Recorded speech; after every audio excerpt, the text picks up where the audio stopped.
অন্য ধর্মের প্রতি সব সময় ইসলাম সহনশীল, টলারেন্স।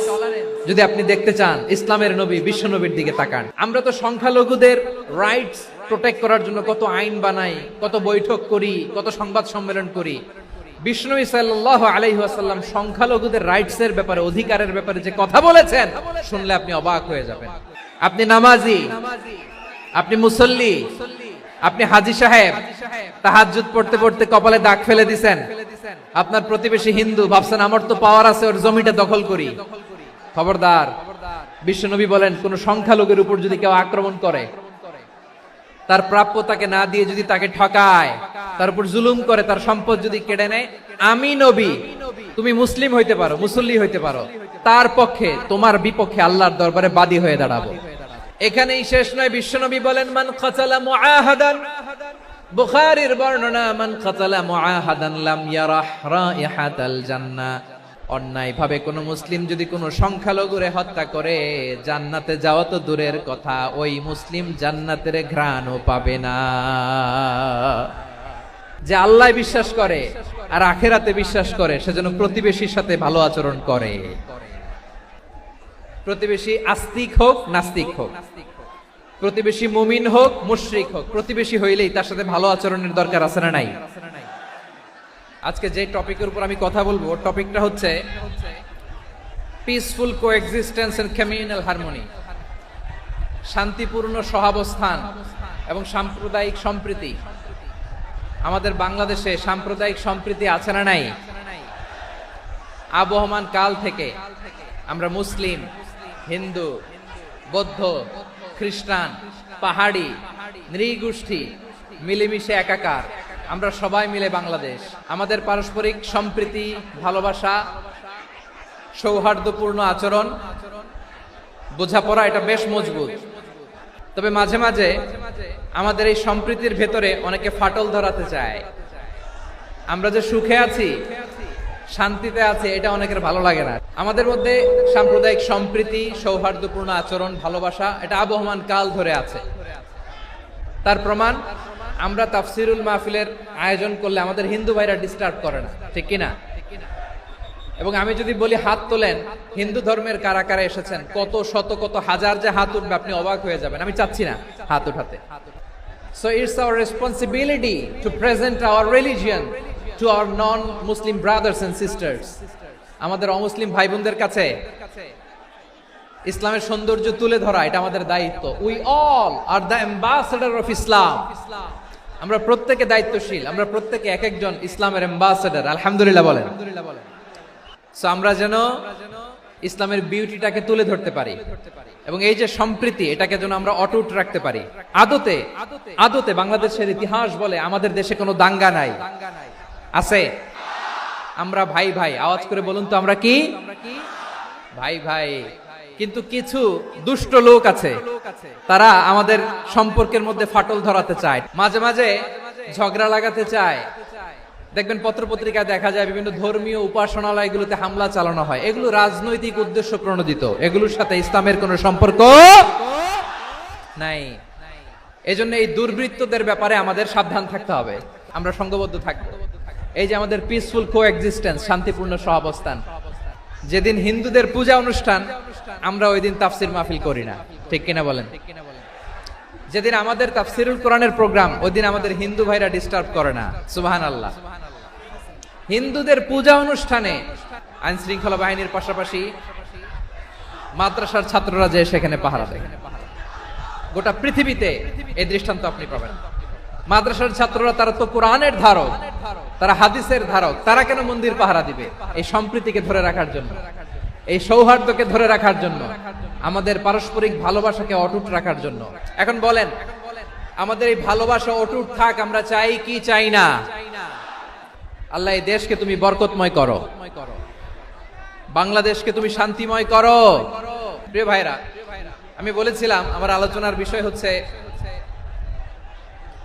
শান্তিপূর্ণ সহাবস্থান, সাম্প্রদায়িক সম্প্রীতি। আমরা দেখব ইসলাম আমাদেরকে কি কি দিক নির্দেশনা দেয়। আল্লাহ রাব্বুল ইজ্জা ওয়াল জালাল তিনি ইরশাদ করছেন, ওয়ালা তাসুব্বুল্লাযীনা يدعون من دون الله فيسبوا الله عدوا بغير علم كذلك زينا لكل أمة عملهم ثم إلى ربهم مرجعهم فينبئهم بما كانوا يعملون رب العالمين বলেন গোলাম ও আমার ইমানদার বান্দারা শোনো শোনো লা তাসুবুল্লাযীনা ইয়াদউনা মিন দুনিল্লাহ ফায়াসুবুল্লাহা আদওয়াম বিগাইরি ইলম ও আমার বিশ্বাসী বান্দারা যারা আল্লাহকে ব্যতি রেখে দেব দেবীর পূজা করে তোমরা খবরদার তাদের গালি দিও না যদি ওই দেবতাদেরকে গালি দাও তাহলে ভুলবশত শত্রুতাবশত তারা তোমাদের রব আল্লাহকে গালি দেবে ঠিক কি না তোমরা যদি তাদের দেবতাদের গালি দাও ওরা রেগে তোমার আল্লাহরে গালি দিবে তাহলে আল্লাহরে গালি খাওয়ানোর কারণ হয়ে গেলাম আমি রব্বুল আলামিন বলেন খবরদার দেবতাদেরকে গালি দিও না তাহলে ওরা তোমার রব আল্লাহরে গালি দেবে প্রতিটি জাতির জন্য তাদের কাজকে আমি আল্লাহ সুশোভিত করে রেখেছি তারা সবাই একদিন আমার কাছেই ফিরে আসবে এরপর আমি রব্বুল আলামিন তাদের আমলনামা তাদেরকে জানিয়ে দেব সুবহানাল্লাহ পড়ে তাহলে প্রিয় ভাইরা ইসলাম আমাদেরকে শিখায় সূরাতুল আনআমের 108 নম্বর আয়াত থেকে আমরা বুঝলাম কোন ধর্মকে ছোট করা যাবে না অন্য ধর্মকে ছোট করা মানে ইসলামকে ছোট করা আর অন্য ধর্মের দেবতাকে যদি আপনি গালি দেন ওরা ইসলাম থেকে দূরে সরে যাবে যাও ইসলামের প্রতি আকৃষ্ট হয়েছিল আর কোনোদিন ইসলামের ধারে কাছে আসবে না আওয়াজ করে বলেন ঠিক কিনা এজন্য কখনো কোনোদিন অন্য ধর্মের দেবতাদেরকে গালি দেয়া যাবে না অন্য ধর্মের কোন দেবতাদেরকে আমরা গালি দিব না বরং ইসলামের beauty the beauty of Islam ইসলামের সৌন্দর্যকে আমরা তুলে ধরব আমরা যদি বিশ্বনবী সাল্লাল্লাহু আলাইহি ওয়াসাল্লামের জীবনের দিকে তাকাই তাহলে আমি দেখব বিষ্ণু ইসলাম মক্কাতে কিংবা মদিনাতে অন্য ধর্মের লোকদের সাথে খুব পিসফুলি লাইফ লিড করেছেন হোক মুশরিক হোক খ্রিস্টান হোক ইহুদি বিশ্বনবী সবার সাথে মিলেমিশে ছিলেন আলহামদুলিল্লাহ বলেন ইসলাম হচ্ছে পিসফুল রিলিজিয়ন অন্য ধর্মের প্রতি সহনশীলতার সবক ইসলাম আমাদেরকে দেয় কিন্তু প্রতিটি মুসলিমের এটা মনে রাখতে হবে আল্লাহর কাছে পছন্দনীয় গ্রহণযোগ্য ধর্ম জীবনাদর্শ একটি সেটা হচ্ছে ইসলাম এজন্য রব্বুল আলামিন বলেন ইন্নাদ-দীনা ইনদাল্লাহিল ইসলাম আল্লাহর কাছে মনোনীত গ্রহণযোগ্য অ্যাকসেপ্টেড ধর্ম মতাদর্শ একটা সেটা হলো ইসলাম ইসলাম ছাড়া অন্য কোন ধর্ম যদি কেউ তালাশ করে তার ওই ধর্ম আল্লাহ গ্রহণ করবে না ومن يبتغي غير الإسلام دينا فلن يقبل منه وهو في الآخرة من الخاسرين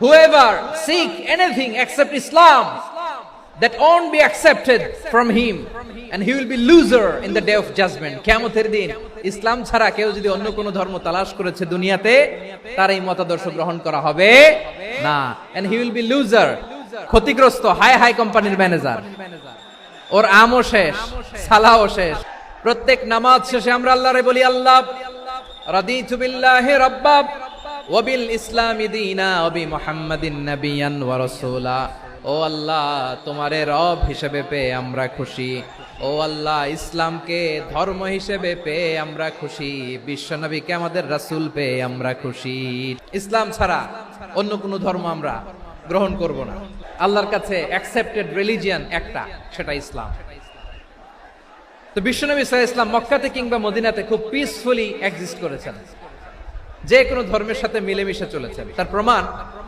আমরা যদি রাসূল সাল্লাল্লাহু আলাইহি ওয়াসাল্লামের বায়োগ্রাফির দিকে তাকাই তাহলে দেখব তিনি মুশরিকদের সাথে পিস ট্রিটি করেছেন শান্তি চুক্তি পিস ট্রিটি পিস এগ্রিমেন্ট আপনারা হুদাইবিয়ার সন্ধির নাম শুনেছেন ষষ্ঠ হিজরিতে বিষ্ণু সাল্লাল্লাহু আলাইহি ওয়াসাল্লাম মুশরিকদের সাথে এই ট্রিটি করেছেন চুক্তি আমরা তো মুসলমান বসতে পারি না আমরা দুই মুসলিম ভাই একসাথে বসে চা খেতে পারি না গল্প করতে পারি না বিষ্ণু সাল্লাল্লাহু আলাইহি ওয়াসাল্লাম মুশরিকদের সাথে ট্রিটি করেছেন হুদাইবিয়ার সন্ধি এই সন্ধির আগে মক্কা থেকে কেউ মদিনায় যেতে পারে না, মদিনা থেকে কেউ মক্কায় যেতে পারে না, কিন্তু এই সন্ধির পরে ট্রাফিক স্বাভাবিক হয়ে গেল। মক্কার লোকেরা মদিনায় আসতে পারে, মদিনার লোকেরা মক্কায় আসতে পারে। এটাকে বলে সুলহে Hudaybiyyah, the peace agreement of Hudaybiyyah, শান্তি চুক্তি। আমরা পৃথিবীতে এখন অনেক শান্তি চুক্তির নাম শুনি, এগুলো সব the piece treaty of Hudaibiya থেকে কপি করা। আল্লাহু আকবার। মক্কার পার্ট গেল, পিস এগ্রিমেন্ট করলেন, শান্তি চুক্তি। বিষ্ণু ইসলাম মদিনায় যে কি করলেন? মদিনায় যে বিষ্ণু ইসলাম মদিনা চার্টার করলেন, মদিনা সনদ, সাহিফাতুল মদিনা, এটার বলে মদিনা চার্টার। যে ওয়েস্টে, ইউরোপে, আমেরিকাতে তারা অনেক চার্টার করে, এই সব চার্টার মদিনা চার্টার থেকে কপি করা। আওয়াজ করে পড়েন সুবহানাল্লাহ। বিষ্ণু ইসলাম মদিনায় গেলেন, মদিনাতে মুসলিম, মুশরিক, ইহুদি, এই তিন ধর্মের লোক মিলে সব স্টেক হোল্ডার যারা আছে সবাইকে নিয়ে বিষ্ণু ইসলাম মদিনা চার্টার করলেন, মদিনা সনদ। পড়েন সুবহানাল্লাহ। শুধু তাই নয়, মক্কাতে বিশ্বনবী পিস এগ্রিমেন্ট করলেন, শান্তি চুক্তি মুশরিকদের সাথে। মদিনাতে যে বিশ্বনবী মদিনা চার্টার করলেন, মদিনা সনদ করলেন ইহুদিদের সাথে। আবার মদিনাতে বিশ্বনবী ইহুদিদের সাথে পিস ডায়ালগ করলেন, ইন্টারফেথ ডায়ালগ করলেন, আন্তধর্মীয় সংলাপ করলেন, যেই সংলাপের মূল ভিত্তি ছিল তাওহীদ। বিশ্বনবী ইহুদিদেরকে ডাকলেন, আহ্বান করলেন, কুল ইয়া আহলাল কিতাবি তাআলাউ ইলা কালিমাতিন সাওয়াইন বাইনানা ওয়া বাইনাকুম আল্লা না'বুদা ইল্লাল্লাহ ولا نشرك به شيئا ولا يتخذ بعضنا بعضا أربابا من دون الله فإن تولوا فقولوا اشهدوا بأننا مسلمون। বিশ্বনবী মদিনার ইহুদিদের ডেকে বললেন, ও ইহুদিরা, শোনো শোনো, আসো এমন একটা আদর্শের প্রশ্নে আমরা একত্রিত হই, যে আদর্শের প্রচার তোমাদের নবীরাও করেছে, আমিও করি, যে আদর্শের কথা তোমাদের পবিত্র ধর্মগ্রন্থগুলোতে আছে, আমার কোরআনেও আছে, সেটা হলো তাওহীদ। আমরা এক আল্লাহ ছাড়া কারো ইবাদত করব না, আল্লাহর সাথে কাউরে শরীক করব না, আল্লাহ ছাড়া কাউরে রব মানব না। পড়েন সুবহানাল্লাহ। তাহলে আমার প্রিয় লালমনিরহাটের ভাইরা, মদিনাতে যে তিনি মদিনা চার্টার করলেন, মদিনা সনদ, পিস ডায়ালগ করলেন, শান্তির সংলাপ, ইন্টারফেথ ডায়ালগ করলেন, আন্তধর্মীয় সংলাপ, যার ভিত্তি ছিল তাওহীদ। তাহলে অন্য ধর্মের প্রতি সব সময় ইসলাম সহনশীল, টলারেন্স। যদি আপনি দেখতে চান ইসলামের নবী বিশ্ব নবীর দিকে তাকান, ঠিক কিনা বলেন? আমরা তো সংখ্যালঘুদের রাইটস প্রোটেক্ট করার জন্য কত আইন বানাই, কত বৈঠক করি, কত সংবাদ সম্মেলন করি। বিষ্ণু সাল্লাল্লাহু আলাইহি ওয়াসাল্লাম সংখ্যালঘুদের রাইটস এর ব্যাপারে, অধিকারের ব্যাপারে যে কথা বলেছেন, শুনলে আপনি অবাক হয়ে যাবেন। বিশ্বনবী বলেন, আলা মান যালামা মুআহাদান আও ইনতাকাসাহু আও কাল্লাফাহু ফাওকা তাআতিহি আও আখাযা মিনহু শাইআন বিগাইরি তিবি নাফসিন ওয়া আনা হাজিজুহু ইয়াউমাল কিয়ামা। খবরদার, জেনে রাখো, কেউ যদি কোনো সংখ্যালঘুর উপরে অত্যাচার করে, কোন সংখ্যালঘুর প্রাপ্য থেকে যদি কেউ কাউকে ঠকায়, সংখ্যালঘুর উপর যদি কেউ কষ্ট দেয়, কোন সংখ্যালঘুর সম্পদ যদি কেউ জোর করে কেড়ে নেয়, আমি কিয়ামতের দিন বিশ্বনবী ওই সংখ্যালঘুর পক্ষে আর ওই মুসলমানদের বিপক্ষে বাদী হয়ে দাঁড়াবো। আল্লাহু আকবার। আপনি নামাজি, আপনি মুসল্লি, আপনি হাজী সাহেব, তাহাজ্জুদ পড়তে পড়তে কপালে দাগ ফেলে দিছেন, আপনার প্রতিবেশী হিন্দু, ভাবছেন আমার তো পাওয়ার আছে, ওর জমিটা দখল করি। বিশ্বনবী বলেন, কিয়ামতের দিন ওই হিন্দুর পক্ষে তোর বিরুদ্ধে আমি বাদী হয়ে দাঁড়াবো। পৃথিবীর কোন ধর্মে এরকম স্টেটমেন্ট পাবেন? পাবেন? আপনি ভাবছেন আপনি নামাজ পড়লে হাজী সাহেব কপালে দাগ ফেলাই দিলে আপনি সেলসেলায় জান্নাতে চলে যাবেন না? খবরদার। বিশ্বনবী বলেন, কোন সংখ্যালঘুর উপর যদি কেউ আক্রমণ করে, তার প্রাপ্য তাকে না দিয়ে যদি তাকে ঠকায়, তার উপর জুলুম করে, তার সম্পদ যদি কেড়ে নেয়, আমি নবী, তুমি মুসলিম হইতে পারো, মুসল্লি হইতে পারো, তার পক্ষে তোমার বিপক্ষে আল্লাহর দরবারে বাদী হয়ে দাঁড়াবো। যে নবীর সুপারিশ ছাড়া জান্নাতের গেটও দেখা যাবে না, ওই নবী যদি বলে তোর বিপক্ষে আমি বাদী হয়ে দাঁড়াবো, ওই জান্নাতে আর ঢোকার কোনো সুযোগ আমাদের থাকবে? এখানেই শেষ নয়, বিশ্বনবী বলেন মান কাতালা মুআহাদান, বুখারীর বর্ণনা, মান কাতালা মুআহাদান লাম ইয়ারাহ রাইহাতাল জান্নাহ। কেউ যদি, কোন মুসলিম যদি অন্যায়ভাবে কোন সংখ্যালঘুকে হত্যা করে, কোন হিন্দুকে হত্যা করে, কোন বৌদ্ধরে হত্যা করে, অন্যায়ভাবে কোন মুসলিম যদি কোন সংখ্যালঘুরে হত্যা করে, জান্নাতে যাওয়া তো দূরের কথা, ওই মুসলিম জান্নাতের ঘ্রাণও পাবে না। সহিহ বুখারীর বর্ণনা, মান কাতালা মুআহাদান লাম ইয়ারাহ রাইহাতাল জান্নাহ ওয়া ইন্না রিহাহা লা ইউজাদু মিন মাসিরাতি 40 আমা। যে জান্নাতের ঘ্রাণ 40 বছর দূরের রাস্তা থেকেই পাওয়া যায়। সুবহানাল্লাহ পড়েন। এত দূরে থাকতেই জান্নাতের ঘ্রাণ আপনার নাকে এসে ধাক্কা মারবে। বিশ্বনবী বলেন, যে ব্যক্তি কোন সংখ্যালঘুকে হত্যা করে জান্নাতে তো ঢুকতে পারবেই না, জান্নাতের ঘ্রাণও তার নাকে লাগবে না। পড়েন নাউযুবিল্লাহ। তাহলে সংখ্যালঘুদের ব্যাপারে ইসলামে অধিকার দেয়া আছে না নাই? এখানেই শেষ না, বিষ্ণু ইসলাম আপনার অমুসলিম প্রতিবেশীর সাথে ভালো আচরণ করতে বলেছে। আমাদের হয় না এটা মুসলিম পাড়া, ওটা বৌদ্ধ পাড়া, হয় না? অনেক সময় হয় না এটা আমাদের মুসলিম পাড়া, ওইটা হিন্দু পাড়া, এরকম আছে না নাই? হিন্দু যদি আপনার প্রতিবেশী হয় কি করবেন? ওরে কষ্ট দিবেন নাকি? কেন? ও তো হিন্দু, ও তো আমার আল্লাহরে ডাকে না, ওরে কষ্ট দিলে জায়েজ হবে না? খবরদার। বিষ্ণু ইসলাম বলেন, মান কানা ইউমিনু বিল্লাহ ওয়াল ইয়াউমিল আখির ফালিউকরিম জারাহ। যে আল্লাহ বিশ্বাস করে আর আখিরাতে বিশ্বাস করে, সেজন্য প্রতিবেশীর সাথে ভালো আচরণ করে। সুবহানাল্লাহ। কলিজা জুড়ায় যায় না আমার নবীর কথাগুলো শুনলে? যে আল্লাহ বিশ্বাস করে, যে আখিরাতে বিশ্বাস করে, সেজন্য প্রতিবেশীর সাথে ভালো আচরণ করে। এখানে বলছে মুসলিম প্রতিবেশী বলছে, নামাজি প্রতিবেশী বলছে, আল্লাহওয়ালা প্রতিবেশী বলছে না। প্রতিবেশী আস্তিক হোক নাস্তিক হোক, প্রতিবেশী মুমিন হোক মুশরিক হোক, প্রতিবেশী হইলেই তার সাথে ভালো আচরণের দরকার আছে না নাই? বিষ্ণু ইসলাম ওনার ইহুদি প্রতিবেশীর বাসায় যেতেন। কোন প্রতিবেশী? ইহুদি। এক ইহুদি কিশোর বিষ্ণু ইসলামের খেদমত করতে, ইহুদি ছেলে আমার নবীর খেদমত করতো, তারা ছিল নবীর প্রতিবেশী। তো অনেকদিন হয় ইহুদি ছেলেটা আসে না। বিষ্ণুনবী খোঁজ দিলেন, ঘটনা কি? একটা ইহুদি ছেলে না আমার খেদমতে আসতো, ছেলেটা কই? খোঁজ নিয়ে জানলেন ছেলেটা অসুস্থ। বিষ্ণু ইসলাম ওই ইহুদির বাড়িতে চলে গেলেন ওই ছেলেটাকে দেখা করার জন্য, ভিজিট করার জন্য। সুবহানাল্লাহ পড়বেন না? গেলেন, যে দেখে ইহুদি ছেলেটা মুমূর্ষ, জান যায় যায় ভাব, বিছানায় পড়ে আছে, তার বাবা দাঁড়ানো। বিশ্বনবী তার মাথার পাশে বসলেন, মাথায় হাত বুলিয়ে দিলেন, আর ছেলেটাকে বললেন আসলিম, হে ইহুদি ছেলে আসলিম, ইসলাম ধর্ম গ্রহণ করো। তো ছোট্ট ছেলে ভাবে আমরা ইহুদি, এখন ইসলাম ধর্ম গ্রহণ করলে আব্বা যদি বকা দেয়, ফানাযারা ইলা ওয়াজহি আবি, ছেলেটা তার বাবার চেহারার দিকে তাকালো, দেখি আব্বা কি কয়। আব্বা যদি বলে তাইলে ইসলাম ধর্ম গ্রহণ করবে। ইহুদি ছেলেটা তার বাবার দিকে যখন তাকালো, ওর বাবা বলে আতি আবুল কাসিম, আবুল কাসিম যা বলে তাই করো। আবুল কাসিম হচ্ছে বিষ্ণু ইসলামের একটা কুনিয়াত, উপনাম। আমার রাসূলের বড় ছেলের নাম ছিল কাসেম।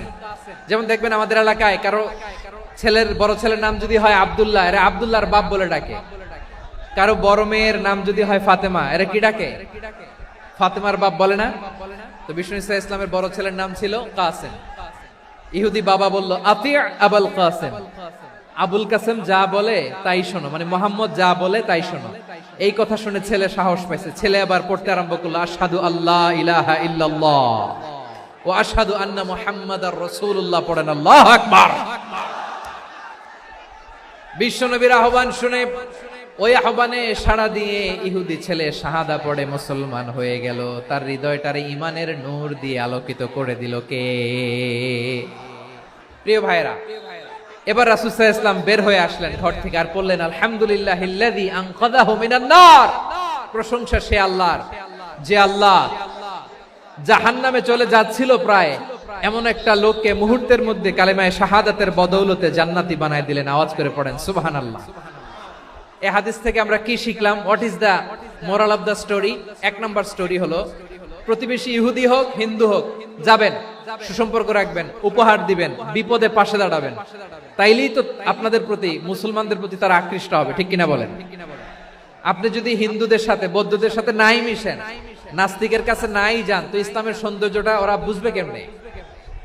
আমার অনেক হিন্দু পরিচিত ভাই আছে, ওরা আমাদের ইফতারির প্রোগ্রামে এসে একসাথে ইফতারি করে। অনেক মদখোর আমার সাথে বসে একসাথে ডিনার করে, হাফ প্যান্ট পরা, গলায় স্বর্ণের চেইন, হাতে স্বর্ণের ব্রেসলেট, আইসা আমার সাথে ডিনার করছে, আছে এরকম। গাঁজাখোর, আমি বলে আসো, welcome welcome to my dinner, আসো বসো, বসলেই তো আমি ওর ডিএনএ, চিন্তার ডিএনএ চেঞ্জ করে দেওয়ার সুযোগ পাবো, চিল্লায় বলো ঠিক কিনা? আসতে হবে আমার কাছে। The door of Islam is open 24/7. সব সময় আমাদের ইসলামের দরজা আমার অমুসলিম ভাইদের জন্য খোলা আছে না নাই? এই হাদিস থেকে 2টা শিক্ষা। 1 নম্বর শিক্ষা, প্রতিবেশী মুসলিম হোক অমুসলিম হোক, যান, অসুস্থ হইলে একটু আপেল নিয়ে যান, আঙ্গুর নিয়ে যান, কমলা নিয়ে যান, তাদের সাথে ভালো আচরণ করেন। ইসলামের বিউটি দেখে, সৌন্দর্য দেখে অবাক হবে, নসিব ভালো হলে কোনোদিন কালিমা পড়ে মুসলমান হয়ে যাবে। তাহলে অমুসলিমের সাথে ভালো সম্পর্ক। বিশ্বনবী ইহুদির বাড়িতে গেলেন, ইহুদির বাড়ি, আর আমার মুসলমান ভাই আমার কাফের বলে, এরকম আছে না নাই? মুসলিম মুসলিমরা দেখতে পারে না, সহ্য করতে পারে। বিশ্বনবী সাল্লাল্লাহু আলাইহি ওয়াসাল্লাম ইহুদির বাড়িতে গেলেন, এটা একটা শিক্ষা। 2 নম্বর শিক্ষা হলো বিশ্বনবী সাল্লাল্লাহু আলাইহি ওয়াসাল্লামের খাদেম ছিল ইহুদি, এতদিন খেদমত করলো, একদিনও বিশ্বনবী ওরে কালিমার দাওয়াত দেয় নাই। কারণ কি? বিশ্বনবী একটা ভালো সময়ের অপেক্ষা করতেছিলেন, প্রপার টাইমিং। দাঈর কাজ হচ্ছে দাঈ ইলাল্লাহ, সে হচ্ছে সুযোগ সন্ধানী। দাঈ সুযোগ খোঁজে, কখন দাওয়া দিলে ব্যাটে বলে হবে, ঝোপ বুঝে কোপ মারে, ঠিক কিনা বলেন? বিষ্ণু ইসলাম ভালো সময়ের অপেক্ষা করতেছিলেন, দেখি ভালো সময় আসুক আসুক আসুক আসুক। আস্তে আস্তে এমন সময় আসছে, ছেলে এবার মুমূর্ষ, অসুস্থ ব্যক্তির হৃদয় অত্যন্ত নরম থাকে। হসপিটালে যখন কেউ যায় তার হৃদয়টা বড্ড নরম থাকে, মৃত্যুর ভয়ে তার অন্তরটা নরম থাকে, ঠিক কিনা বলেন? এই প্রপার টাইমিং এর অপেক্ষা করতেছিলেন। যখনই টাইমিং পেয়েছেন, দাওয়াত দিলেন, পড়ো লা ইলাহা ইল্লাল্লাহ, সুবহানাল্লাহ পড়েন সবাই। তাহলে ইসলাম অমুসলিম প্রতিবেশীর সাথে ভালো আচরণ করতে বলে। ইসলাম অমুসলিম মাতা পিতার সাথেও ভালো আচরণ করতে বলে। মাতা পিতা যদি অমুসলিম হয় তারে ফেলে দিতে পারবেন? অনেক হিন্দু ছেলে আমাদের হাতে শাহাদা পড়ে মুসলিম হয়, কিন্তু ওর মা মুসলমান হয় নাই, বাবাও হয় নাই, এরকম আছে না নাই? তো ও হয়েছে মুসলিম, মা বাপ হিন্দু, এখন মা বাপ কি বাদ? হ্যাঁ, মা বাপ বাদ দেয়া যাবে? যেই মা আপনারে 9 মাস 8 মাস পেটে ধারণ করলো, আপনার মায়ের নার ছেঁড়া ধন, আপনি ওই মারে বাদ দিতে পারবেন? যে মায়ের বুকের তাজা দুধ খেয়ে আপনি আজকে বাড়ন্ত তাজা তরতাজা, ওই মারে বাদ দেয়া যাবে? মায়ের এক ধারে দুধের দাম, কাটিয়া গায়ের চাম, পাপুষ বানাইলে ঋণের শোধ হবে না, এমন দরদি ভাবে কেউ হবে না আমার মাহা গো। মায়ের এক ধারে দুধের দাম, কাটিয়া গায়ের চাম, পাপুষ বানাইলে ঋণের শোধ হবে না, এমন দরদি ভাবে কেউ হবে না আমার মাহা গো। মাকে তো বাদ দেয়া যায় না। وَقَضَى رَبُّكَ أَلَّا تَعْبُدُوا إِلَّا إِيَّاهُ وَبِالْوَالِدَيْنِ إِحْسَانًا। আল্লাহ বলে অবধারিত 2টা ভার্ডিক্ট তোমাদের জন্য, এক আল্লাহর ইবাদত করবা আর মা বাবার প্রতি ইহসান করবা। আদেশটা কার? মা বাবার প্রতি ইহসান করতে হবে। আমার মা হিন্দু হোক ভালো আচরণ করতে হবে, বৌদ্ধ হোক ভালো আচরণ করতে হবে। আমার যে সমস্ত হিন্দু ভাইয়েরা মুসলিম হয়েছে, তোমাদের মা বাবা এখনো মুসলমান হয় নাই, তাদের সাথে ভালো আচরণ করতে হবে। আপনাদের খেদমত নিজে করতে হবে অথবা খেদমতের ব্যবস্থা করাই দিতে হবে। মান্থলি যে খরচ লাগে এটা দিতে হবে। আরে তুমি এখন মুসলিম, তোমার মা বাবা হিন্দু, এখনই তো সুযোগ ইসলামের সৌন্দর্য দেখানো। এখন মা বাবা যদি দেখে আরে এটা হিন্দু থাকতে তো বদমাইশ ছিল, বেয়াদব ছিল, কি এমন ধর্ম সে গ্রহণ করলো যেটা গ্রহণের সাথে সাথে সে পাল্টে গেল, নসিব ভালো হইলে তারাও কালিমা পড়ে মুসলমান হয়ে যাবে। বিষ্ণু ইসলামের স্ত্রীর নাম ছিল আয়েশা রাদিয়াল্লাহু তাআলা আনহা, আবু বকর রাদিয়াল্লাহু তাআলা আনহুর মেয়ে। আবু বকর রাদিয়াল্লাহু তাআলা আনহুর আরেক মেয়ের নাম হচ্ছে আসমা। দুজনই আবু বকর রাদিয়াল্লাহু তাআলা আনহুর মেয়ে, আসমা আর আয়েশা, দুজন বোন, এক মায়ের না, বাবা এক মা দুইজন। আয়েশা রাদিয়াল্লাহু তাআলা আনহার মায়ের নাম উম্মে রুমান, আর আসমা রাদিয়াল্লাহু তাআলা আনহার মায়ের নাম কুতাইলা বিনতে আব্দুল উজ্জা। আবু বকর রাদিয়াল্লাহু তাআলা আনহু 4টা বিয়ে করেছিলেন। তো একই ঘটনা ঘটেছে এই ফ্যামিলিতে। আসমা ইসলাম ধর্ম গ্রহণ করে মুসলিমা, কিন্তু তার মা কুতাইলা মুশরিকা। তার মানে মেয়ে মুসলিম, মা অমুসলিম, ভেজাল আছে না নাই? কিন্তু কুতাইলা আর ধৈর্য ধারণ করতে পারে না। নার ছেড়া ধন, কলিজার টুকরা ধন, কলিজার টুকরা সন্তান আসমারে দেখতে বড্ড মন চায়। সাইয়েদনা আসমা রাদিয়াল্লাহু তাআলা আনহা মক্কা থেকে হিজরত করে মদিনায় চলে গেলেন। হুদাইবিয়ার পর যখন মক্কা মদিনা ট্রাফিক স্বাভাবিক হলো, মক্কার লোক মদিনায় যায়, মদিনার লোক মক্কায় আসে। কুতাইলা কলিজার টুকরা সন্তান আসমারে দেখার জন্য কিছু উপহার নিয়ে বিশাল মরুপথ পাড়ি দিয়ে মক্কা থেকে মদিনায় যায়। সুবহানাল্লাহ বলেন। এখন মা আসছে মেয়ের সাথে দেখা করতে, মেয়ে তো আর দেখা দেয় না। মেয়ে ভাবছে আমার মা তো মুশরিকা, অপবিত্রা, তার সাথে কি দেখা দেয়া যাবে? বিশ্বনবীর দরবারে চলে গেলেন। কি সৌভাগ্যবান ছিল তারা, মাসলা জানার দরকার হলেই নবীর দরবারে চলে যেত।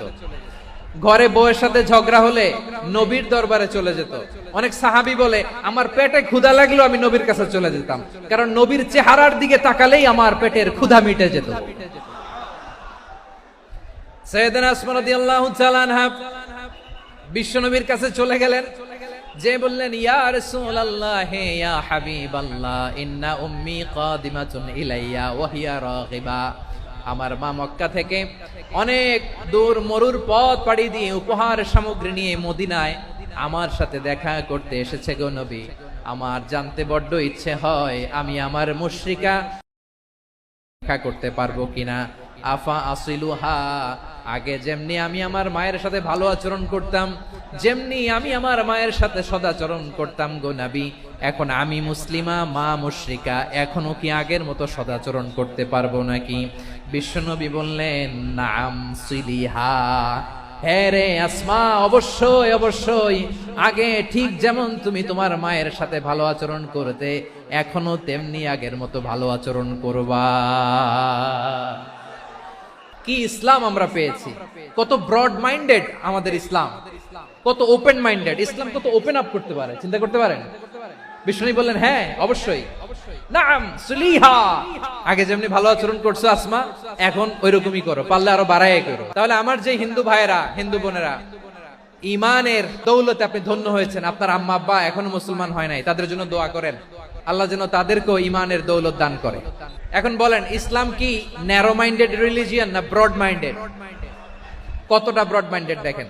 বিশ্বনবী সাল্লাল্লাহু আলাইহি সাল্লাম অমুসলিমরা যদি নবীকে উপহার দিত, ওই উপহারও বিশ্বনবী গ্রহণ করতেন। সুবহানাল্লাহ পড়েন। আপনার অমুসলিম বন্ধু যদি উপহার দেয় সেটাও আপনি নিতে পারবেন, যেটা নেওয়া জায়েজ। কিন্তু আপনার বন্ধু যদি আপনার মদের বোতল দেয়, নিতে পারবেন না? হালাল যে কোনো জিনিস নিতে পারবেন। বিশ্বনবী সাল্লাল্লাহু আলাইহি ওয়াসাল্লাম অমুসলিমদের দেয়া হাদিয়া গ্রহণ করতেন। কেমন নবী ছিলেন? আমার নবীরে চিনে নেন, আমার নবীর অ্যাটিটিউড জেনে নেন। বিষ্ণু ইসলাম যখন কোন জনপদে যেতেন 3টা অপশন নিয়ে যেতেন। 1 নম্বর অপশন আসলিম তাসলাম। নতুন এলাকায় গেলে বলতেন আসলিম তাসলাম, ইসলাম ধর্ম গ্রহণ করো, শান্তিতে থাকবা, আমার ভাই হয়ে যাবা, আমরা ভাই ভাই। ইসলাম মানো, আমরা ভাই ভাই। যদি বলে না ইসলাম মানবো না, ওকে, অপশন নাম্বার 2, মুসলিম হওয়ার দরকার নাই, লা ইকরাহা ফিদ্দিন, ইসলামে কোনো বাড়াবাড়ি নাই। খ্রিস্টান আছো থাকো, বৌদ্ধ আছো থাকো, ইহুদি থাকতে চাও থাকো, কিন্তু আমরা যেহেতু রিজিওনাল সুপার পাওয়ার, আমাদের আন্ডারে থাকো, ট্যাক্স দিয়া থাকো, এটার বলে জিজিয়া। আলেম যারা আছেন বুঝবেন এটার আরবিতে কি বলে, জিজিয়া। You pay us the tax, we will give you the security. তোমরা ট্যাক্স দিবা, আমরা সিকিউরিটি দিব, আমাদের আওতায় থাকবা, কেউ তোমাদেরকে আক্রমণ করতে পারবে না, আমরা নিরাপত্তা দিব। সুবহানাল্লাহ বলেন। ট্যাক্স দাও, আমরা সিকিউরিটি দিব না, এটাও মানি না। বিষ্ণু বলেন তাহলে তলোয়ার আমাদের আর তোমাদের মাঝে ফয়সালা করবে, মুসলিমও হওয়া না, ট্যাক্স দিবা, নিরাপত্তা দিব, আমরা সুপার পাওয়ার, আমাদের আন্ডারে থাকবে, এটাও না, তাহলে তোমাদেরকে তো আমরা বিশ্বাস করতে পারি না। কখন না কখন বিশ্বাসঘাতকতা করো, কার সাথে মিলে হাত মিলাও, তলোয়ার আমাদের মাঝে ফায়সালা করবে। তখন তিনি জেহাদের সশস্ত্র সংগ্রামের ঘোষণা দিতেন। সুবহানাল্লাহ পড়েন। দেখেন পশ্চিমারা জেহাদকে এইভাবে চিত্রায়িত করে না। ওরা জেহাদ বলতে বুঝায় তলোয়ার, হাত কাটো, গলা কাটো না। জেহাদ সশস্ত্র সংগ্রাম 3 নম্বরে। অধিকাংশ ক্ষেত্রেই বিশ্বনবীর সুন্দর আচরণ দেখে, আরে আমার নবীর যে নুরানি চেহারা, অনেকে তো কেবল সিরেফ চেহারাটা দেখেই কালিমা পড়ে মুসলমান হয়ে গিয়েছে। যারা মুসলিম হয় নাই তারা তাদের ইসলামেই বলবৎ ছিল, ট্যাক্স দিয়ে ইসলামের আন্ডারে ছিল। যারা এটাও মানে নাই ওইটাও মানে নাই, তাদের বিরুদ্ধে জেহাদ।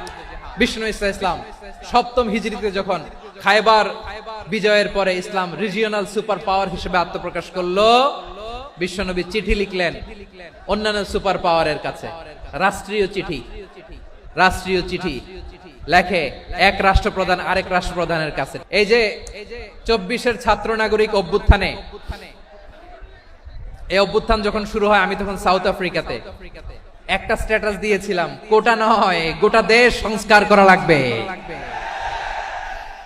আমাদের ইউনাইটেড আরব আমিরাতের বাংলাদেশি ভাইরা তারা সেখানে রাস্তায় নেমে এসেছিল, জানেন?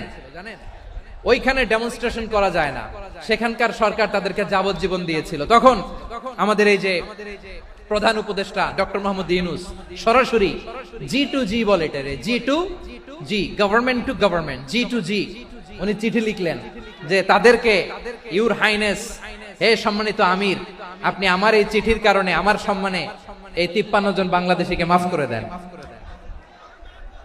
এই চিঠির বদৌলতে বেকসুর খালাস পেয়ে গিয়েছিল আমাদের ভাইরা। জানেন না এই ঘটনা আপনারা? তাহলে গভর্নমেন্ট টু গভর্নমেন্ট চিঠি দেওয়া হয়।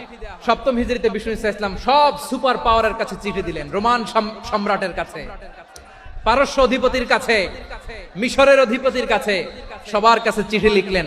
চিঠির ভাষা ছিল এরকম, মিন মুহাম্মাদিন রাসূলিল্লাহ ইলা মুকাওকিস আযীমিল কিবত, মুহাম্মদ রাসূলুল্লাহর পক্ষ থেকে মিশরের বাদশার কাছে, আসলিম তাসলাম, ইসলাম মানো শান্তিতে থাকবা, সালামুন আলা মান ইত্তাবাআল হুদা, শান্তি তার জন্য যে হেদায়েতের অনুসরণ করে। সুবহানাল্লাহ পড়েন। তো এই চিঠি অনেকে ভালোভাবে রিসিভ করেছে, অনেকে এই চিঠি পাওয়ার পরে নবীর কাছে আবার ইন রিটার্ন উপহার পাঠিয়েছে। মিশরের বাদশা মুকাওকিস তিনি বিশ্বনবীকে বিশাল এক উপহারের ডালি পাঠিয়েছেন। মিশরের বাদশা মুকাওকিস ছিলেন ধর্মে খ্রিস্টান। কি উপহার দিয়েছিল আমার নবীকে? 1000 স্বর্ণমুদ্রা। 2টা খ্রিস্টান দাসী, একজনের নাম মারিয়া বিনতে শামউন আল কিবতিয়া, আরেকজনের নাম সিরিন বিনতে শামউন আল কিবতিয়া। একজন খ্রিস্টান দাস 20 থান কাপড় জামা বানানোর জন্য, আমরা নবী যেন সেলাই করে জামা বানাতে পারে এজন্য 20 থান কাপড়। এরপরে একটা গাধা যেটার নাম ছিল উফাইর, আর একটা খচ্চর, এটার নাম ছিল দুলদুল। খচ্চর চিনেন? গাধা আর ঘোড়ার ক্রসিং এ যে প্রাণীটা দুনিয়াতে আসে ওটার খচ্চর বলে। তো এই যে সুপার পাওয়ার খ্রিস্টান বাদশার কাছে নবী চিঠি লিখলেন, ওই খ্রিস্টান বাদশা আমার নবীকে উপহার দিল। বিশ্বনবী এই উপহারগুলো সানন্দে গ্রহণ করেছে। তাহলে অমুসলিম কেউ যদি আপনাকে উপহার দেয়, হালাল উপহার হলে আপনি গ্রহণ করতে পারবেন। অনুরূপভাবে পারস্যের বাদশা, রোম সম্রাট বিশ্বনবীকে উপহার পাঠিয়েছেন। আমার নবী সবগুলো উপহার, গিফট গ্রহণ করেছেন। আম্মাজান আয়েশার কাছে মাসালা জানতে চায় মেয়েরা, হে আম্মাজান, অগ্নি উপাসকেরা তাদের ঈদের দিন নওরোজের সময় আমাদেরকে পাখি দেয়, নেওয়া যাবে? উনি বললেন, ওরা জবাই করে দিলে নেওয়া যাবে না, কিন্তু ওরা যদি ফলমূল এরকম খাবার দেয় এগুলো নেওয়া যাবে। তার মানে অমুসলিমদের দেয়া উপহার এটা গ্রহণ করা যায়। শুধু তাই নয়, বিষ্ণু ইসলাম অমুসলিমদের সাথে আর্থিক লেনদেনও করেছেন, ফিনান্সিয়াল ডিলিং করেছেন। অমুসলিমদের সাথে প্রয়োজনে আপনি ফিনান্সিয়াল ডিলিং করতে পারবেন। আমরা প্রায় দেখি বাজারের মিষ্টির দোকানগুলো আমার হিন্দু ভাইদের, তারপরে যে বারবার শপ, চুল কাটে যে নাপিত, অধিকাংশ নাপিতের দোকানে কারা? আমার হিন্দু ভাইরা। আপনি চুল কাটতে পারবেন কিনা? পারবেন। তার দোকান থেকে দই মিষ্টি কিনতে পারবেন কিনা? হ্যাঁ, আমার মুসলিম ভাইয়ের দোকান থাকলে ওইটারে আমি বেশি প্রায়োরিটি দিব, ঠিক কিনা? কিন্তু যদি তাদের সার্ভিস নিতে চান, প্রোডাক্ট নিতে চান, পারবেন। তার দলিল সহিহ বুখারী, আম্মা জান আয়েশা রাদিয়াল্লাহু তাআলা আনহা বলেন, ইশতারা রাসূলুল্লাহ সাল্লাল্লাহু আলাইহি ওয়াসাল্লাম মিন ইয়াহুদিয়িন তুআমান ওয়া রাহানাহু দিরআহু মিন হাদিদ। রাসূল সাল্লাল্লাহু আলাইহি ওয়াসাল্লাম এক ইহুদির কাছ থেকে, কার কাছ থেকে? আমার নবী, পেয়ারা নবী এক ইহুদির কাছ থেকে জব কিনেছিল, জব, বার্লি, যেটা দিয়ে রুটি বানায়। ওই জবের দাম দেওয়া টাকা পয়সা নবীর কাছে ছিল না, ফলে নবী ওনার একটা পোশাককে মর্গেজ রেখেছিলেন, মর্গেজ, বন্ধক, যে এখন এটার দাম দিতে পারবো না, কয়েক কেজি বার্লি নিয়ে যাই আর বন্ধক হিসেবে আমার জামাটা রেখে গেলাম, যেই দিন দাম দিব ওই দিন জামাটা ছুটাই নিয়ে যাব। দিরআহু মিন হাদিদ, লোহার তৈরি বর্ম, মানে যুদ্ধের পোশাক, লোহা দিয়ে বানানো। বিষ্ণুনবী বললেন কয়েক কেজি জব দাও, টাকাটা পরে দিব, এখন টাকা নাই, বন্ধক হিসেবে, মর্গেজ হিসেবে আমার জামা রেখে গেলাম, যখন টাকা দিব জামা ছুটায় নিব। এ থেকে বোঝা গেল অমুসলিমদের সাথে ফিনান্সিয়াল ডিলিং করা যায়, অর্থনৈতিক লেনদেন করা যায়, কেনাবেচা করা যায়, প্রোডাক্ট কেনা যায়। এমনকি আমাদের মসজিদে নববীতে বারান্দায় আপনারা একটা অটোমেটিক ফ্লাইং আমব্রেলা দেখছেন? সূর্য যখন বাড়ে মসজিদে নববীর বারান্দায় ইয়ার্ডের মধ্যে অটোমেটিক্যালি কিছু আমব্রেলা আছে, শাঁ করে খুলে যায়, আর সূর্যের তাপ লাগে না। আবার সন্ধ্যাবেলায় এই আমব্রেলা গুলো ওরা ক্লোজ করে ফেলে, দেখছেন? এই মসজিদে নববীকে সর্বোচ্চ উন্নত মানের কনস্ট্রাকশন ইনফ্রাস্ট্রাকচারে ডেভেলপ করার জন্য কর্তৃপক্ষ কিছু অমুসলিম ইঞ্জিনিয়ারের, ডিজাইনারের সহায়তা নিয়েছিল। সুবহানাল্লাহ বলেন। কোন দলিলের ভিত্তিতে? এই দলিলের ভিত্তিতে যে বিষ্ণু ঈসা ইসলাম অমুসলিমদের সাথেও লেনদেন করেছেন। আওয়াজ করে বলতে হবে আল্লাহু আকবার। শুধু তাই নয়, ইন কেস অফ ইমার্জেন্সি, প্রয়োজনে ইসলামের খাতিরে, ইসলামকে সামনের দিকে এগিয়ে নিয়ে যাওয়ার জন্য অমুসলিমদের সাপোর্ট নেওয়া জায়েজ আছে। সুবহানাল্লাহ বলেন। অমুসলিমদের সাপোর্ট নেয়া, তাদের থেকে অর্থ নেয়া, পলিটিক্যাল সাপোর্ট, পলিটিক্যাল অ্যাসাইলাম নেওয়া জায়েজ আছে। আমাদের অনেক বিশ্ববরেণ্য দায়ীরা আমেরিকায় অস্থায়ীভাবে অ্যাসাইলাম নিয়ে থাকে, নিজের দেশে গেলে ফাঁসিতে ঝুলাই দিবে। যুগ যুগ ধরে দায়ীদের উপর এরকম অত্যাচার আর নির্যাতন আছে না নাই? মিশরের অনেক দায়ীরা পাশ্চাত্যে যেয়ে থাকে, এই যে তারা পলিটিক্যাল অ্যাসাইলাম নিয়ে থাকে, রাজনৈতিক আশ্রয়, এটা জায়েজ আছে না? এটা যে জায়েজ আছে তার প্রমাণ স্বয়ং বিশ্বনবী সাল্লাল্লাহু আলাইহি ওয়াসাল্লাম পলিটিক্যাল সাপোর্ট নিয়েছিলেন অমুসলিমদের কাছ থেকে। আমার ভাইরা, বিশ্বনবীর বয়স তখন প্রায় 51 বছর। কত বছর? বিশ্বনবীর সবচেয়ে কাছের মানুষ খাদিজা রাদিয়াল্লাহু তাআলা আনহা ইন্তেকাল করেছেন। বিশ্বনবী বড্ড কষ্ট পেলেন, হৃদয়টা ভেঙে খান খান। যিনি ঘরের ভেতরে বিশ্বনবীকে সান্ত্বনা দিতেন, ভালোবাসা দিতেন, বাইরে গেলে কুরাইশরা বকাঝকা করে, অত্যাচার করে, কিন্তু আম্মাজান খাদিজা রাদিয়াল্লাহু তাআলা আনহা ঘরটারে এমন শান্তির নীড় বানায় রেখেছেন, এই ঘরের ভিতরে ঢুকলে বিশ্বনবীর কলিজাটা ঠান্ডা হয়ে যেত। এজন্য রব্বুল আলামিন বলেন, খাদিজা, ও আমার বান্দি খাদিজা, জান্নাতে এমন স্পেশাল একটা ঘর আমি তোমার জন্য রেডি করে রেখেছি। ওই ঘরের মধ্যে কোনো আওয়াজ নাই, ওই ঘরের মধ্যে কোনো নয়েজ নাই, ওই ঘরে কোনো বিশৃঙ্খলা নাই। কারণ মক্কার জমিনে আমার নবী কুরাইশদের বিশৃঙ্খলা, নয়েজ আর ঝামেলাগুলোকে উপেক্ষা করে যখন তোমার ঘরের ভিতরে ঢুকতো, ঘরটারে তুমি শান্তির নীড়, ঠান্ডা, নীরব, নিস্তব্ধ, নিঝুম আর শান্তির নীড় বানিয়ে রেখেছো। এজন্য জান্নাতে স্পেশাল একটা শান্তির নীড় আমি তোমারে উপহার দেব। ওই প্রিয়তমা স্ত্রী খাদিজা ইন্তেকাল করলেন, বিশ্বনবীর হৃদয় ভেঙে খান খান।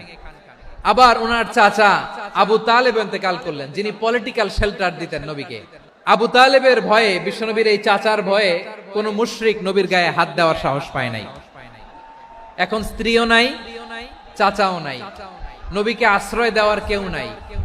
নবীর চারদিকে অন্ধকার, নবী এখন কই যাবেন? আমার পেয়ারা নবী নতুন স্টেশন খুঁজতেছেন, নতুন দাওয়াতি প্ল্যাটফর্ম খুঁজতেছেন। তিনি যায়েদ বিন হারেসা রাদিয়াল্লাহু তাআলা আনহুকে নিয়ে মক্কার পাশের একটা নেইবরিং সিটি তায়েফে চলে গেলেন দিনের দাওয়াত দেওয়ার জন্য। নাকি জমি কিনতে গেছিলেন? দুনিয়ার যশ খ্যাতির জন্য, নিজের কোনো লাভের জন্য? তায়েফবাসীদেরকে জাহান্নামের আগুন থেকে বাঁচানোর জন্য। আওয়াজ করে বলতে হবে ঠিক কিনা? বিশ্বনবী বিশাল মরুপথ, পাহাড়ি পথ পাড়ি দিয়ে তায়েফের মরুজমিনে গেলেন কোরআনের দাওয়াত নিয়ে, ইমানের দাওয়াত নিয়ে। কিন্তু তায়েফের লোকেরা বিশ্বনবীর দাওয়াতকে শুধু প্রত্যাখ্যান করেই থামে নাই, তারা বিশ্বনবীর সাথে অত্যন্ত খারাপ আচরণ করেছে, বিশ্বনবীকে শারীরিকভাবে হেনস্থা করেছে, আমার নবীকে শারীরিকভাবে অত্যাচার করেছে। আমার পেয়ারা নবীর গায়ে পাথর মেরেছে, বিশ্ব নবীর গা বেয়ে ঝরঝর করে রক্ত ঝরেছে, নবী জামিনের মধ্যে লুটিয়ে পড়েছেন, আবার মেরেছে, আবার নবী হাঁটতে শুরু করলেন, পেছন থেকে আবার মেরেছে, আবার নবী রক্তাক্ত হয়ে জামিনের মধ্যে লুটিয়ে পড়লেন, আবার মেরেছে। বিশ্ব নবীর মতো এত সুশ্রী মানব, বিশ্ব নবীর মতো এত শুভ্র মানব, বিশ্ব নবীর মতো এমন চমৎকার দেহাবয়ব দিয়ে রব্বুল আলামিন কাউকে বানান নাই। এরকম চমৎকার মানুষটাকে তারা তায়েফের ওই জমিনে রক্তাক্ত করেছে। বিশ্বনবী দুনিয়ার কোনো স্বার্থের জন্য সেখানে যান নাই, নিজের কোনো লাভের জন্য, প্রাপ্তির জন্য যান নাই, তায়েফবাসীদের জাহান্নামের আগুন থেকে বাঁচাতে গিয়েছেন। খেয়ে না খেয়ে দিনী প্রচারের কাজে নিজেকে দিয়েছ বিলিয়ে, তায়েফের কাফিরেরা চিনল না সে আলো, দুষ্ট ছেলেদের পিছু দিল লেলিয়ে, পাথরের আঘাতে ক্ষত বিক্ষত হয়ে সারা শরীর থেকে রক্ত ঝরে। হে রাসূল তোমাকে ভুলি আমি কেমন করে, হে রাসূল তোমাকে ভুলি আমি কেমন করে। পারেন না আপনারা? ধরুন আমার সাথে। হাজার ব্যথা বেদনার পরে ফিরে আসনি তুমি আপন ঘরে, দিনের আলো তুমি ছড়িয়ে দিতে, চলে গেলে মদিনায় মক্কা ছেড়ে। হে রাসূল তোমাকে ভুলি আমি কেমন করে, হে রাসূল তোমাকে ভুলি আমি কেমন করে। প্রিয় ভাইরা, তায়েফের ছেলেরা নবীকে রক্তাক্ত করলো। আমার নবী কই যাবে? কই যাবে? মক্কায় জায়গা নাই, তায়েফে জায়গা নাই। তায়েফ থেকে ভারাক্রান্ত মন নিয়ে আমার নবী মক্কায় ফিরে আসলেন। বিশ্ব নবী মক্কায় ঢুকতে পারেন না। মক্কার মরুভূমির দিকে তাকিয়ে, উপত্যকার দিকে তাকিয়ে বিশ্বনবী ধা ধা করে কাঁদেন, ঝরঝর করে। নবীর চেহারা মোবারক থেকে চোখের পানিগুলো বেয়ে বেয়ে পড়ে।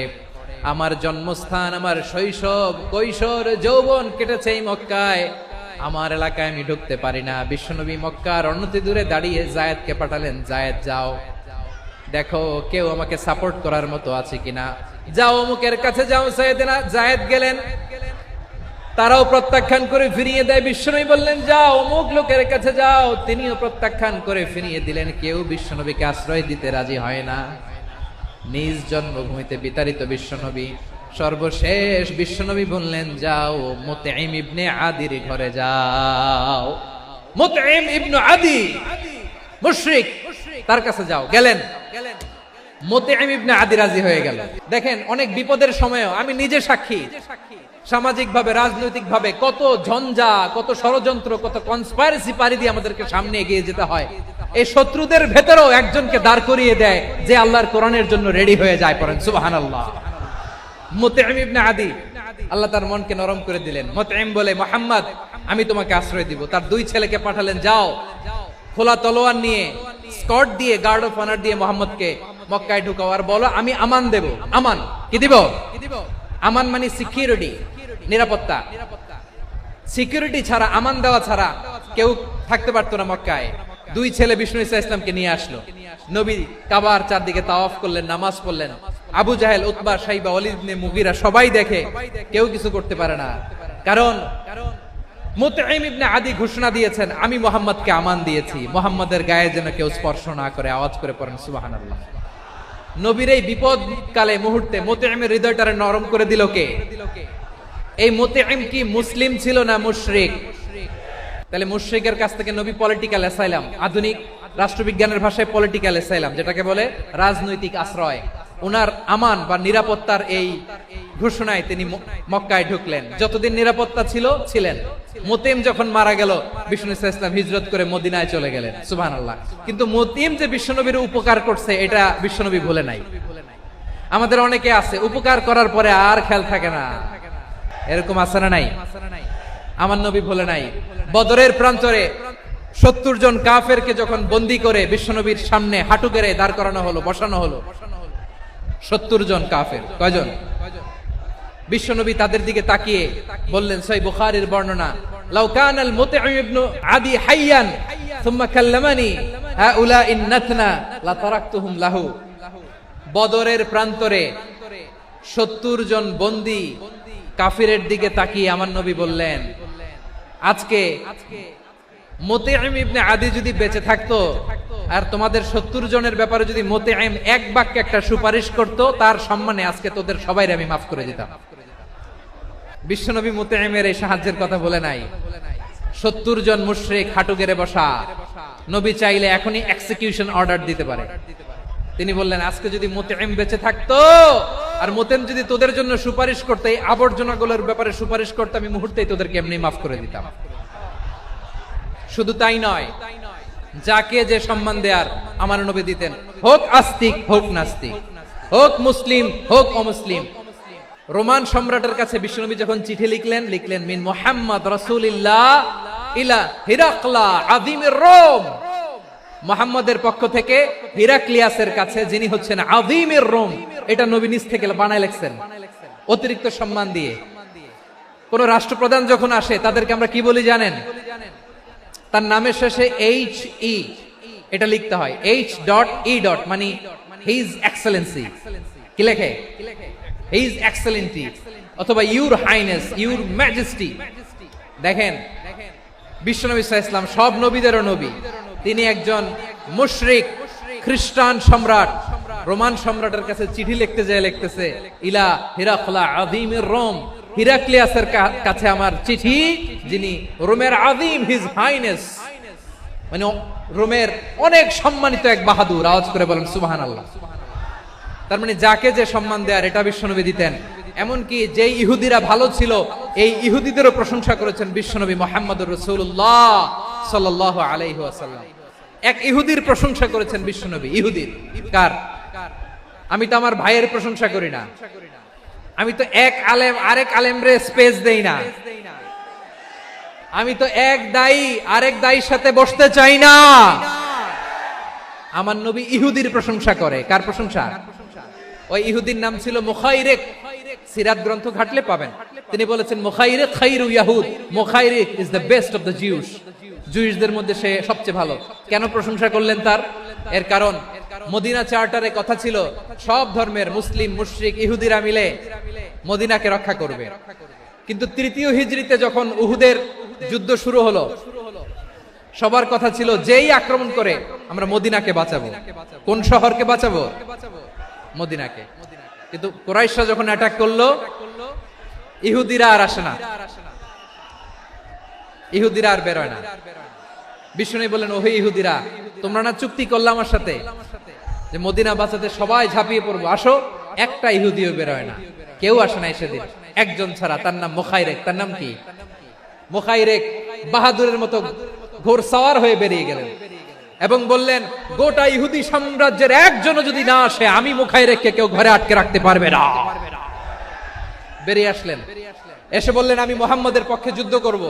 আমি মারা গেলে আমার সম্পদ আমার উত্তরাধিকারীরা পাবে না, আমার সম্পদ তোমরা মুহাম্মদকে দিয়ে দিবা। সুবহানাল্লাহ বলেন। উহুদের ময়দানে 70 জন মুসলমান শহীদ হলো। এই ইহুদি, সেও মুসলমানের পক্ষে যুদ্ধ করে নিহত হলো।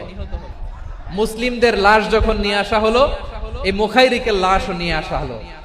মুসলিমদের লাশের পাশে মুখাইরিকের লাশ দেখে বিশ্বনবী মুখাইরিকের প্রতি অনেক খুশি হলেন। আর বিশ্বনবী খুশি হয়ে বললেন, মুখাইরিক খায়রু ইয়াহুদ, মুখাইরিক যদিও তুমি ইহুদি, তারপরে তুমি সব ইহুদিদের মধ্যে সেরা ইহুদি। পড়েন সুবহানাল্লাহ। আমার নবী ইহুদিকেও সম্মান দিতে কার্পণ্য করে নাই। আওয়াজ করে বলেন আল্লাহু আকবার। এজন্য অমুসলিম হইলেই তারা আমাদের শত্রু নয়। শত্রু কারা? যে সমস্ত অমুসলিম আমাদেরকে নিশ্চিহ্ন করে দিতে চায়, যে সমস্ত অমুসলিম আমাদের ভূখণ্ড থেকে আমাদেরকে তাড়িয়ে দিতে চায়, যে সমস্ত অমুসলিম আমার ধর্ম নিয়ে তুচ্ছতাচ্ছিল্য করে চিল্লায় বলেন ঠিক কিনা, তারা আমাদের শত্রু। সাধারণ অমুসলিমরা আমার শত্রু নয়। এই যে হিন্দুরা থাকে, এরা আমার ভাই, বৌদ্ধরা আমার ভাই, খ্রিস্টানরা আমার ভাই, ইহুদিরা আমার ভাই। তারা দিনী ভাই নয়, তারা মায়ের পেটের ভাই নয়, তারা মানবিক দিক থেকে ভাই। ও মানুষ, আমিও মানুষ, ইসলাম মানুষকে সম্মান করে। সাধারণ মুসলিম আমাদের শত্রু নয়। আপনি জানেন নিউ ইয়র্কে, আমি তো নিউ ইয়র্কে ছিলাম অনেকদিন, ওখানে ফিলিস্তিনিদের পক্ষে যখন আমরা মিছিল করেছি, অনেক ইহুদি আমাদের সাথে মিছিলে দাঁড়িয়েছে। কারণ ওরাও জানে এই ভূখণ্ড ফিলিস্তিনিদের ভূখণ্ড। আওয়াজ করে বলো লালমনিরহাট ঠিক কিনা। তো তারা কি আমাদের শত্রু? না। অনেক খ্রিস্টান আমাদের সাথে আমাদের স্বার্থ রক্ষায় আমাদের পাশে দাঁড়িয়েছে। খেয়াল রাখবেন, হিন্দু আর হিন্দুত্ববাদ এক নয়, ইহুদি ধর্ম আর জায়নিজম এক নয়। এই যে ফিলিস্তিনের ভাইয়েরা, তারা তাদের স্বাধীনতা সংগ্রামের জন্য লড়াই করছে, করে যাচ্ছে, আমরা এটাকে সমর্থন জানাই। চিল্লায় বলো ঠিক কিনা। কাশ্মীরের ভাইয়েরা স্বাধীনতার জন্য সংগ্রাম করছে, আমরা সেই সংগ্রামকে সমর্থন জানাই। যারাই আমাদের ইসলামকে নিশ্চিহ্ন করতে চায়, তাদের বিরুদ্ধে আমাদের সংগ্রাম। ওই সমস্ত দুর্বৃত্তদের সাথে আমাদের কোনো সম্পর্ক নাই। আমরা যদি ঐক্যবদ্ধ থাকতে পারি, ওই দুর্বৃত্তরা চান্স পাবে না। আবু তালেব নবীর চাচা, মুশরিক, মারা গিয়েছে মুশরিক অবস্থায়, কিন্তু আজীবন আমার নবীকে আগলে রেখেছে, আমার নবীকে সাপোর্ট করেছে, ভালোবেসেছে। আবু জাহেল মুশরিক, মারা গিয়েছে মুশরিক হিসেবে, আজীবন আমার নবীর বিরুদ্ধাচরণ করেছে। আবু জাহেলের শক্তি, সামর্থ্য, স্ট্র্যাটেজি, প্ল্যান সব আমার নবীর বিরুদ্ধে ছিল। আবু জাহেলের কারণে একটা দিন শান্তিতে আমার নবী মক্কায় ঘুমাতে পারে নাই। চিল্লায় বলেন ঠিক কিনা। এজন্য রাব্বুল আলামিন বলেন, লা ইয়ানহাকুমুল্লাহু আনিল্লাযীনা লাম ইউকাতিলুকুম ফিদ-দীন ওয়া লাম ইখরিজুকুম মিন দিয়ারিকুম আন তাবাররুহুম ওয়া তুকসিতু ইলাইহিম ইন্নাল্লাহা ইউহিব্বুল মুকসিতিন।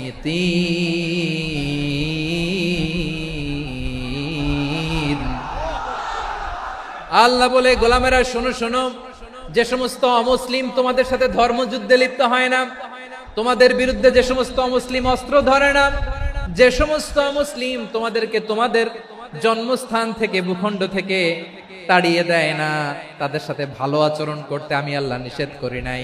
তাদের সাথে সদাচরণে কোনো নিষেধাজ্ঞা নাই, বরং তাদের সাথে সদাচরণ করো, এটাই আমি আল্লাহ চাই। তাহলে আমার যে অমুসলিমরা আমাদের সাথে শত্রুতা করে না, তুচ্ছতাচ্ছিল্য করে না, আমাদের ভূমি থেকে আমাদেরকে উচ্ছেদ করতে চায় না, আমাদের বিরুদ্ধে অস্ত্র ধরে না, ওই অমুসলিম ভাইদের সাথে আমাদের কোনো দ্বন্দ্ব আছে? কোনো বিরোধ আছে?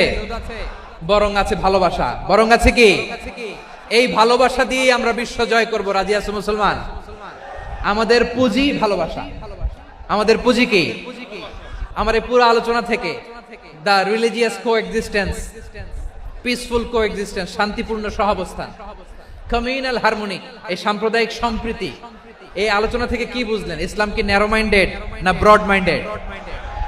এই ব্রড মাইন্ডেড হৃদয় নিয়ে, ভালোবাসা দিয়ে আমরা বিশ্ব জয় করতে চাই। রাজি আছেন? আল্লাহ কবুল করুক। আমরা সবাই পড়ি আমিন। আমার প্রিয় মায়েরা, বোনেরা, আপনাদের জন্য একটা হাদিস বলে শেষ করব। বিশ্বনবী বলেন, আমার মায়েরা খেয়াল করে শুনুন, বিশ্বনবী আপনাদের উদ্দেশ্য করে বলেন, আল মারআতু ইযা সাল্লাত খামসাহা ওয়া সামাত শাহরাহা হাফিজাত ফুরুজাহা আতাআত বা'লাহা ফালতাদখুল মিন আইয়ি আবওয়াবিল জান্নাতি শাআত। বিশ্বনবী আপনাদেরকে 4টা কাজের কথা বলেছেন, খুব বেশি না। 4টা করলে 8 জান্নাতের দরজা সব খোলা। কোনটা দিয়ে যাবেন? যেটা দিয়ে মনে চায়। 1 নাম্বার 5 ওয়াক্ত নামাজ। আমার বোনেরা জোহরের নামাজ পড়তে পড়তে এটা আসরে নিয়ে যায়, আসর পড়তে পড়তে মাগরিবে নিয়ে যায়, এরকম আছে না নাই? আমার বোনেরা এটা করবেন না। ইন্নাস সালাতা কানাত আলাল মুমিনিনা কিতাবাম মাওকুতা, সময় মতো পড়বেন। সামাত শাহরা, রমাদানের রোজাগুলো রাখবেন। হাফিজাত ফুরুজাহা, যে নারী তার চরিত্রকে হেফাজত করে, তার প্রাইভেট হেফাজত করে, তার লজ্জাস্থান হেফাজত করে। ও মায়েরা, আপনার এই গর্ভ যে কত দামি আপনি জানেন না। আপনার এই গর্ভ থেকে জন্মাবে আগামীর সালাহুদ্দিন আল আইয়ুবী। আপনার গর্ভ থেকেই জন্মাবে ইমাম আল মাহদি আল মুনতাজার। আপনার পেট থেকে জন্মাবে আবু সাইদের মতো বীর সৈনিক। আপনার পেট থেকে জন্মাবে মুগ্ধের মতো বীর মুজাহিদ। আপনি জানেন না কে আসবে আপনার পেট থেকে। সময়টাকে কাজে লাগান, ইসলামকে বুঝেন, মানেন, আমাদের ইসলামিক লেকচারগুলো শোনেন। আমরা যে বার্তাগুলো, ইনস্ট্রাকশনগুলো, দিক নির্দেশনাগুলো আপনাদের খেদমতে রাখি, এগুলো মেনে চলুন। আপনিই পারেন আপনার ঘরটাকে জান্নাতের টুকরা বানাতে।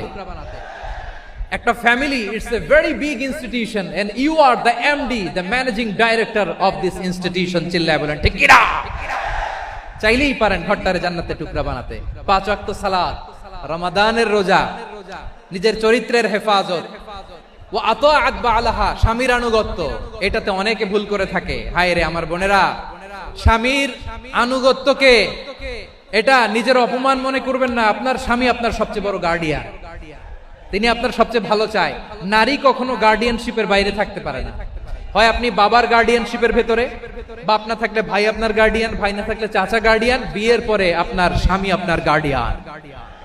শরিয়া সম্মত স্বামীর আদেশগুলো আপনি মেনে চলবেন, কিন্তু শরিয়া বিরুদ্ধ কোনো আদেশ মানতে আপনি বাধ্য নয়। এই 4টা কাজ যদি কোনো নারী করে, বিষ্ণুই বলেন জান্নাতের 8টা দরজা খোলা, তোমার যেটা দিয়ে মনে চায় সেটা দিয়ে জান্নাতে তুমি এন্ট্রি নিতে পারবা।